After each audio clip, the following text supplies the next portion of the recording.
Howdy, howdy, howdy, everybody.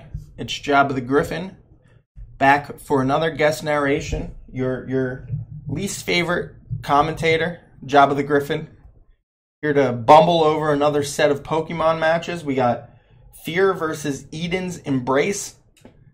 Game 1, losers bracket, round 4, I believe is the technical term for it. And let's get into this one. We got ourselves the classic Zapdos T-Tar start, with the T-Tar trying to land the pursuit, but the Zapdos having the baton pass, obviously, so being able to get out of that without taking the chip damage, which is always nice. Zapdos usually has that fourth move free, T-Bolt, HP, usually grass, maybe toxic. And then you can kind of mess around with those moves. You can run sub, you can run roar, you can run baton pass. I like baton pass for the reason you just saw, on top of, maybe just generic things, especially if it's sub. Sub pass is obviously really great, which is possibly what that is, a sub passer. If you've noticed, I haven't mentioned what's currently going on. I'm still talking about Zapdos sets, because we have a early Fat War against Blissey against Melodic, which is extremely boring. Blissey is a terrible singer. Misses. I think how many shots did he take at that? 4? That's really bad. CB Double Edge, which I always like to see on anything, just for that fat damage. Obviously, even though Tyranitar is a rock, it does not have a rock head. Therefore, it takes 20 and chip on itself. The one downside, of course, to running that on anything that really isn't, Aerodactyl, is taking that hefty chip damage on the bulky waters that are going to come in.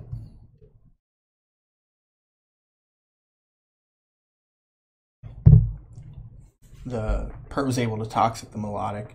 A lot of those are refresh. We'll see if that just gets that for free earlier. We might see a Focus Punch coming down. Nope, just a straight Rock Slide, which looks like a straight 2-hit kill on the Special Defense Skarmory. So that's going to go right back into the Pert, obviously. You could have used that opportunity to double. I'm not sure how big that 24 is going to be right there. I think that might have been a double spot. Unless you expect that to be some form of Protect Skarmory, then obviously you want to scout that first before you hit the double. Might be worth doubling anyway if you have something that can handle both Skarmory and Pert. That way you don't get caught out if it is a Protect. Looks like Wish Rachi. Let's see if it's a Wish CM, which we've been seeing a good amount of this tournament so far. No, Wish Protect. So Wish Protect, maybe Toxic, Fire Punch. I don't know if we've seen anything else, and I don't feel like going back up to look, but I don't believe so. The Body Slam. All right, so probably Body Slam, and then usually that carries Fire Punch in the last spot, I want to say. He does get the para on Pert into the full para. Maybe this is when we see the sub pass come down, if that's what it is. If not, we might just see a naked pass. Pert went for the Protect, and Zapdos was able to get the pass off. Because the Protect didn't go through, he might just Protect again here. I guess you could use that time to recover. Doesn't really matter either way, obviously. But if this does not have Refresh, that's a bit of a losing battle for the Melodic. And it does. There it is, obviously. So we're back to some more Fat Wars.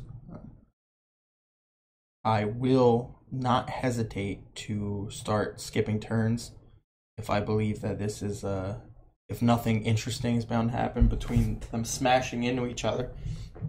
I'm not the kind of guy you want to listen to, or you want to narrate the kind of games where you just have fat Pokemon slamming into each other.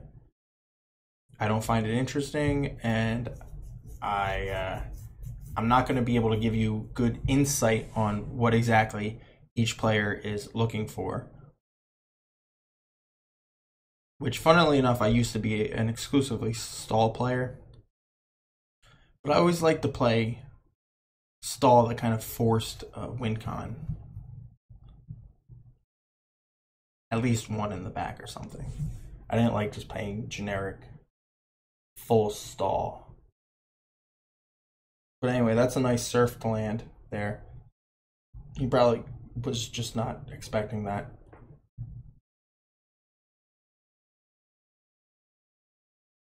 Eden playing around this melodic.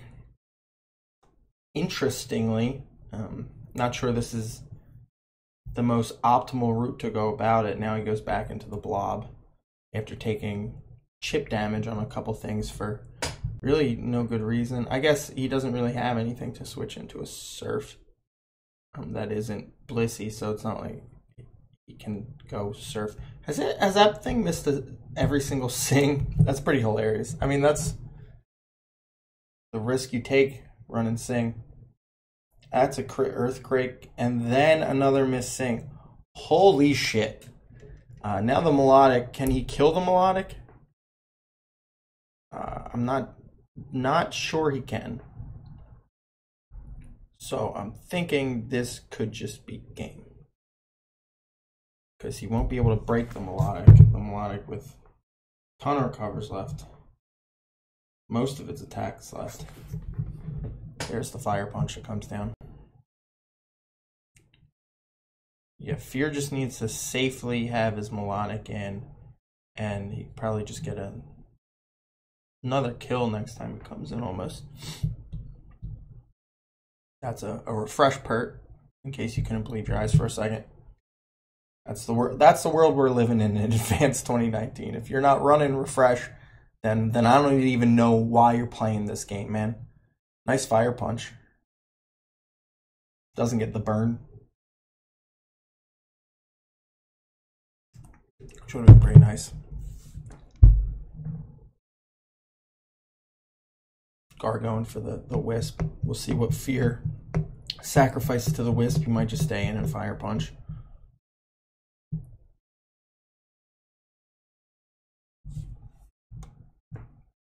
I mean, he might just keep doing that. Might body slam here.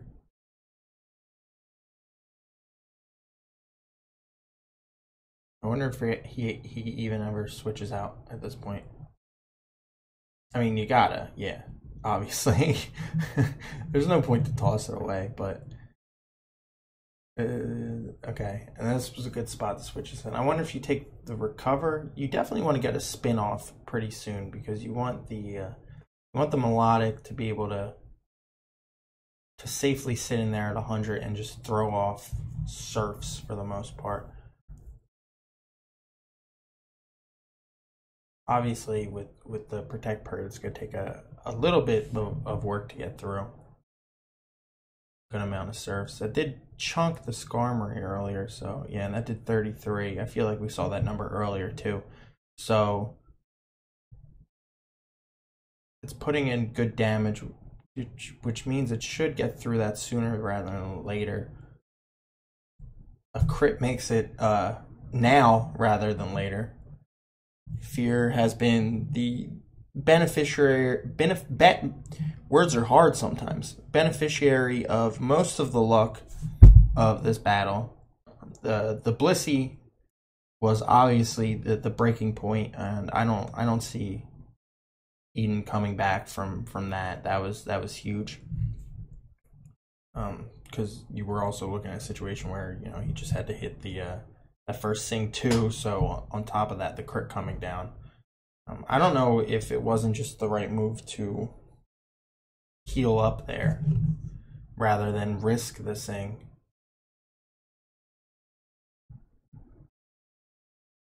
Because then, the Claydol does get 2 shots at it, and I don't know the number, so, you could also be looking at a situation where it was within double high roll range. Well, obviously he wouldn't have stayed in for the second EQ. If that was a high roll EQ, he would have switched to the Skarmory or something.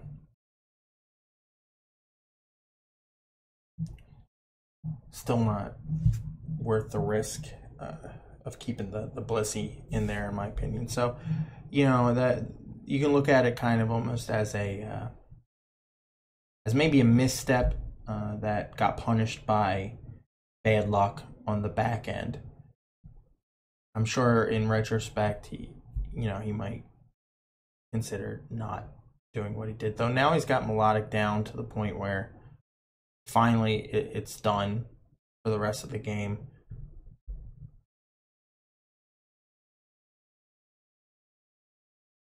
But we're also looking at a point where, now maybe Zapdos can just win on the back end. We'll see if he goes Gengar here. Mence is a better choice, definitely. And Fear predicts that Eden just wasn't going to let the T-Tar die, and he wasn't going to go to Gengar, so he goes for the spin. Gengar is why that would have been... That's why Gengar might have been the best switch there, but it's also dangerous. You don't want to throw the Gengar away. I'm not sure how much more work it could possibly put in at this point in time. Looks like we're looking at a mixed Mence. Surprised he didn't just go for the body slam there to lock the win in, but...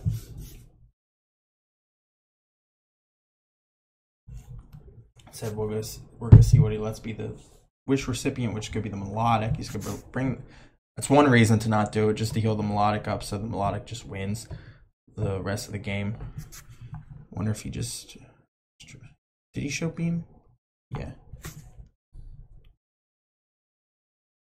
Freeze helps so that he doesn't even have to think about how to play the rest of this end game. I wonder if he just refreshes then recovers. Doesn't matter because Eden just forfeited. So anyway, Fear was the beneficiary, like I said earlier, of a lot of the luck in this specific game. We were possibly looking at a game that was going to end up being a lot longer if that Claydol just didn't come through with a very timely crit on the Blissey. Put it right there in the sand range, let it tick down, and then he was able to close the game out. Well played. After that, Fear obviously just played to his win condition and was slowly whittling the rest of Eden's team down with the Melodic. And then either that or the Zapdos could probably close the end of the game. Nailing the crit on the Purr also means that every time that T-Tar came in, that also would have been a kill.